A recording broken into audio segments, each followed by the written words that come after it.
পৃথিবীতে ওই পুরুষ মানুষের কোনো দাম নাই যেই পুরুষ মানুষের 10টা বিল্ডিং আছে, 5টা গাড়ি আছে, 2টা 3টা সুন্দরী নারী আছে, বিয়া করছে বৈধভাবে, তারপর তার কোনো দাম নাই যদি সে বাবা না হইতে পারে। ঠিক কিনা?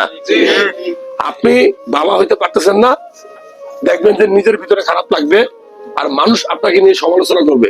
তাহলে একটা মানুষ কখন বাবা হইতে পারে না সেটা তো আমাদের জানা উচিত না? আপনি খেয়াল করে দেখবেন 2টা কারণ থাকলে একটা মানুষ বাবা হইতে পারে না। Number 1, azoospermia.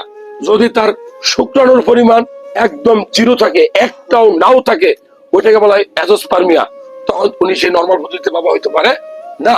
অনেক সময় অন্ডকোষ যদি শুক্রাণু তৈরি করে, সেখান থেকে হয়তো আইভিএফ, ইক্সি পদ্ধতির মাধ্যমে অনেকেই বাবা হওয়ার ট্রাই করে, অনেক সময় সাকসেস হয়, অনেক সময় সাকসেস হয় না। আরেকটা হলো যে আপনি বিয়ে করছেন, 6 মাস পার হয়ে গেছে, কয় মাস? 6 মাস বা 3 মাস বা 5 মাস, কিন্তু একদিনও আপনি স্বামী স্ত্রী যে শারীরিক মিলামিশা এটা আপনি করতে পারেন নাই, তাহলে সেখানে কি বাবা হওয়া সম্ভব?